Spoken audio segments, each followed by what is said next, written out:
പ്രിയ എഴുത്തുകാരൻ.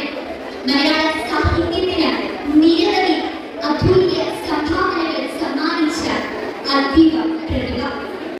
അതെ, 1908 കോട്ടയം ജില്ലയിലെ കായകടവിലായിരുന്നു ബഷീറിന്റെ ജനനം. കഥയുടെ ആട്, നവലുകൾ, പ്രേമലേഖനം തുടങ്ങിയ നിരവധി രചനകൾ അദ്ദേഹം രചിച്ചിട്ടുണ്ട്. പത്മശ്രീ, വെള്ളത്തോൾ അവാർഡ് തുടങ്ങിയ നിരവധി അവാർഡുകൾക്ക് അർഹനായിട്ടുണ്ട്.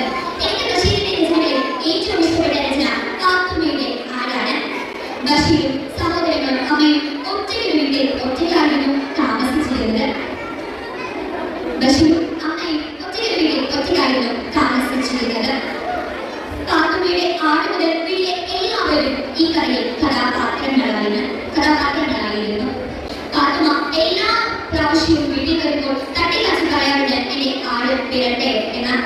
എന്നാൽ ഒരു ദിവസം പാത്തുമ്മയുടെ ആട് വെച്ചു. ആട്ടിക്കാൻ കിട്ടിയിരിക്കുന്ന പണം കൊണ്ട് നിരവധി കാര്യങ്ങൾ ചെയ്യാമെന്ന് പാത്തുമ്മ വിചാരിക്കുകയും ചെയ്തു. പക്ഷേ തന്റെ ഭർത്താവിന്റെ സഹോദരങ്ങൾക്ക് കൈക്കൂലിയായി കൊടുക്കേണ്ടി വന്നു പാത്തുമ്മയുടെ ആ പണം. സ്ത്രീ സമൂഹം നേരിടുന്ന ഏറ്റവും വലിയ വെല്ലുവിളികളാണ് ബഷീർ ഈ കഥയിലൂടെ വിളിച്ചു കാട്ടുന്നത്. 1994 ജൂലൈ 5 അദ്ദേഹം അന്തരിച്ചു. ജനങ്ങളുടെ മനസ്സിൽ ഇന്നും അദ്ദേഹം അന്തരിച്ചിട്ടില്ല. ബഷീറിന്റെ രചനകളും ബഷീറും ഇന്നും എല്ലാവരുടെയും മനസ്സിലുണ്ടാകും. ഇത്രയും പറഞ്ഞുകൊണ്ട് ബഷീറിനെ ഓർത്തുകൊണ്ട് ഞാൻ എന്റെ ഈ എളിയ വാക്കുകൾ അവസാനം